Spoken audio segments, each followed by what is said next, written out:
Olá, começa agora mais uma edição do programa Entrevistas e hoje vamos falar de um assunto delicado, mas preocupante, a depressão.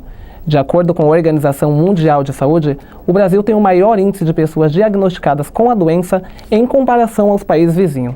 Cerca de 5,8% da população nacional sofre com a doença. A OMS ainda diz que a depressão é a principal responsável pela incapacidade no mundo e já contribuiu para mais de 800 mil casos anuais de suicídio. Aqui em Presidente Prudente, o Hospital Regional registrou somente no mês de abril deste ano 93 atendimentos em razão da depressão. Em todo o ano passado, os atendimentos somaram 191 casos. Mas o que explica esse aumento no caso da doença? Quais são as principais vítimas? Estas e outras perguntas vão ser respondidas a partir de agora.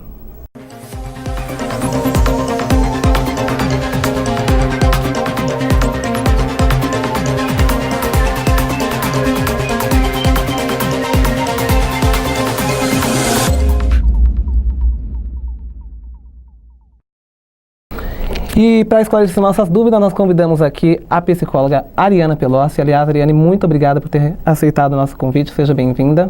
Obrigada, eu que agradeço. E vamos debater, vamos levantar pontos desse assunto para ampliar a visão, né? Eu acho que é um assunto muito importante para ser falado. A gente precisa tocar nesse assunto, sim. Sim. Ariane, a primeira pergunta é o seguinte: a questão da depressão, ela pode ser associada à hereditariedade ou os aspectos sociais contribuem mais? Bom, existem estudos que falam a respeito da parte biológica, tá? Mas ao se falar da parte psíquica, a gente acredita que a interação social e principalmente a questão familiar, ela interfere, ela afeta de uma forma direta. Então, não desconsiderando a parte biológica, com certeza é muito importante, porém a gente acredita que a parte psíquica, a gente pode falar de uma hereditariedade diferente, e não exatamente biológica, mas sim do contexto familiar. Por exemplo, aquilo que o pai não recebeu, a mãe não recebeu, ela não vai conseguir dar a este filho. Então vamos dizer que o desamparo, o vazio lá de dentro, ele acaba sendo transmitido de alguma maneira. Então o pai que não recebeu muito afeto, ele não vai conseguir dar isso a esse filho de uma forma afetivamente completa. Talvez nunca não vai acontecer de os pais conseguirem dar de forma completa, mas talvez fica bem deficitário o que ele consegue dar. Então esse desamparo acaba passando, se repete na relação pai e filho. Então ele transmite isso para o filho. Então, por exemplo, uma mãe que recebeu teve uma relação com a sua própria mãe de forma fria, vamos dizer assim, aquela mãe mais seca, que demonstrou pouco afeto, provavelmente, se ela não cuidar disso e não der conta disso, ela não vai conseguir transmitir esse filho. E aí ela vai passar isso e vai se repetir. Entendi. Recentemente nós fomos bombardeados por várias informações sobre um jogo que atraiu um número muito grande de jovens, o Baleia Azul, game que começou na Rússia e foi associado a alguns casos de suicídio aqui no Brasil. A nossa equipe de reportagem fez uma matéria sobre a visão de especialista. Das crianças e dos adolescentes que acabam se envolvendo com o jogo, seja a própria condição de desafio que o jogo propõe, né? Então, o adolescente, nós sabemos que eles têm uma característica de comportamento muito intensa, né? É uma fase da vida em que o indivíduo tem muita dificuldade de controlar seus impulsos, vive tudo com muita intensidade. Ariane, agora eu te pergunto, é mais comum que os jovens tenham essa visão desses jogos e que eles tenham mais facilidade para ter a depressão? Não, eu acho que a gente pode dizer assim, o jovem que ele tem, vamos dizer, a tendência a participar desse tipo de jogo é porque já lá dentro não está legal. Então a adolescência ela é uma fase diferenciada. Eu acho que todas as fases têm seus conflitos, têm suas facilidades e suas dificuldades. Porém, o adolescente ali, ele está descobrindo caminhar mais sozinho. Na infância, ele tem os pais que respondem por ele. Na adolescência, ele começa a ter a transição para o mundo adulto, que é aí onde ele vai responder por si. Então, essa fase, ele não é nenhuma coisa nem outra ainda. Então, é uma fase difícil, que ele está se descobrindo. Ao mesmo tempo, os pais precisam ser muito saudáveis para que eles passem por essa transição de uma forma tranquila. Então, eu preciso deixar meu filho crescer, eu preciso deixar meu filho ser adulto, né? Então, é uma fase que já tem lá suas complicações, já é difícil.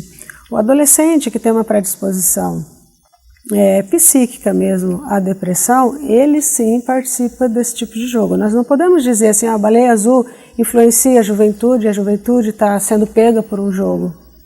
Não exatamente assim, não que não existam casos que isso aconteça, mas eu quero dizer que a grande maioria, se a gente for fazer uma investigação mais apurada, o adolescente já tem uma predisposição e talvez ele precise de um gatilho, né? Então ele precisa de um gatilho para tentar eliminar sua própria dor, seu próprio vazio, que é o que a gente estava dizendo. Então existe um desamparo ali dentro, de uma forma profunda, que ele não consegue lidar, e talvez ele se una a algum grupo, ou algum tipo de jogo, alguma coisa assim, que encoraje ele a alguma coisa. Mas não que eu esteja banalizando o poder do jogo, não é isso, tá?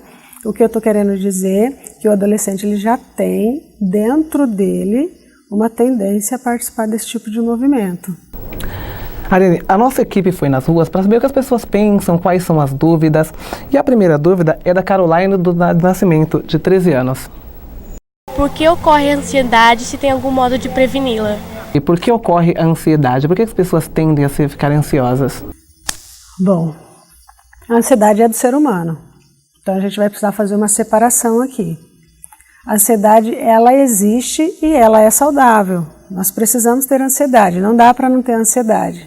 Se a gente não tivesse, a gente seria parado. De alguma maneira, a ansiedade nos move, é importante, nós temos. Só que existe a ansiedade natural e existe, quando ela perde a linha, ela vai para o patológico. A pergunta dela, vamos responder como se tivesse perdido a linha e ido para o patológico. O porquê que acontece? Bom, isso vai de uma estrutura interna de cada um, tá? Quando ela caminha para o patológico, vai de uma estrutura interna de cada um. Porém, nós podemos dizer que nós vivemos num tempo cada vez mais agitado, cada vez exigindo mais do ser humano, que ele deixa de ser ser humano e passa a ser outra coisa, que é realizador de muitas coisas ao mesmo tempo. Então isso ajuda o processo de ansiedade, mas como eu disse do baleia azul também, isso já está aqui dentro, então só ativa. Porém, nós vivemos um tempo que tanto a depressão quanto a ansiedade vai ser, eu acredito, um mal do século. Porque é exigido demais não só do jovem, do bebê que acaba de nascer já é exigido, né? Você vê, por exemplo, hoje um bebezinho de 2, 3 meses, a mãe com ele no shopping, num lugar bem agitado. Então assim, parece que não dá tempo das coisas naturais, tem que ser tudo muito acelerado. Então você já tem que estar lá, você já tem que estar participando, você já tem que estar no ritmo. Então já nasce, já tem que ser posto no ritmo e gera ansiedade, sim. Mas a ansiedade, quando ela é vista como um mal, como que ela deve ser tratada? Primeira coisa, tanto depressão como ansiedade, a hora que está restringindo passa a ser sintoma. A hora que está trazendo restrição à minha vida, a hora que está me paralisando de alguma coisa, está me trazendo transtorno, prejuízo na vida, então aí a gente já pode pensar numa ansiedade, numa depressão, numa ansiedade. A depressão não, a depressão já é o sistema do desamparo mesmo, mas pode pensar numa ansiedade patológica. Ela estando num nível patológico, por exemplo, no síndrome do pânico, por exemplo, é o ápice de uma ansiedade. O alto de uma ansiedade é o pânico. Se ela está nesse nível, ela vai precisar de 2 suportes, a parte de medicamento e a parte da psicoterapia. Tá? Mas toda ansiedade, todo sintoma psíquico, quando começa a restringir a vida de uma pessoa, deve ir para a psicoterapia. Tá? Quando está no nível altíssimo, e dependendo do caso, precisa de uma medicação também. Mas precisa de uma psicoterapia para ajudar a entender o que é esse buraco daqui de dentro que está me fazendo correr, e o que é que eu estou querendo preencher. O que é isso? Eu estou correndo atrás do que, na verdade? Né? Então, é um trabalho que o psicoterapeuta vai fazer para ajudar a pessoa a se autoconhecer, ver o que se passa ali dentro, para ir dando nomes, dando significados das coisas de dentro, para ajudando a pessoa, a partir do momento que ela entende o processo que está se passando ali dentro, ela vai tomando mais posse de si mesmo, tendo mais propriedade de si mesmo. Isso vai ajudando a tratar a ansiedade e qualquer outro sintoma. Agora, Eliane, a nossa equipe fez uma reportagem explicando um pouco mais sobre essa doença e citando exemplos. Pode rodar o VT. Uma doença silenciosa. Dor no peito, palpitação, medo de sair. Tipo assim, uma vez no ônibus eu comecei a me dar cólica. Eu estava bem, estava na farmácia, estava bem, mas começou a me dar cólica, parecia que eu ia desmaiar. Ficou tudo preto. Falei, pronto, agora eu vou cair aqui, ninguém me conhece, para onde que eu vou? Um sentimento cada vez mais comum. Eu tinha muita ansiedade, eu sentia medo, não tinha vontade de sair de casa tinha tentado me matar. A depressão é uma das doenças que mais atrapalha o ser humano. Principalmente por até uma cultura, um preconceito da sociedade em achar que a depressão ela não é uma doença. Né? Uma depressão é porque é falta de você fazer alguma coisa. Então, esse senso comum da depressão é muito perigoso da gente utilizar no nosso dia a dia. A depressão já se tornou um problema de saúde pública. A doença afeta 322 milhões de pessoas e causa 788 mil suicídios por ano em todo o mundo. No Brasil, tem aproximadamente 11 milhões e meio de depressivos. Ana Cecília e Michele se juntam a outros milhares de brasileiros que tiveram suas vidas modificadas porque ficaram deprimidas. Os transtornos mentais e comportamentais são a 4ª maior causa de afastamento do trabalho, segundo dados do Ministério da Previdência Social. Em 2016, foram 222 mil afastamentos e destes, 83 mil tinham depressão. Esse é o caso de Michele, que precisou se afastar do trabalho. No começo foi difícil, porque para vir eu sentia mal, aqui dentro eu me sentia mal. Isso aí atrapalha a convivência da pessoa, atrapalha o trabalho da pessoa, atrapalha o relacionamento da pessoa com a família, com os amigos, com a escola. 2 fatores desencadeiam a depressão. Um é o orgânico, outro é o contexto. Tem uma parte biológica, uma tendência, né?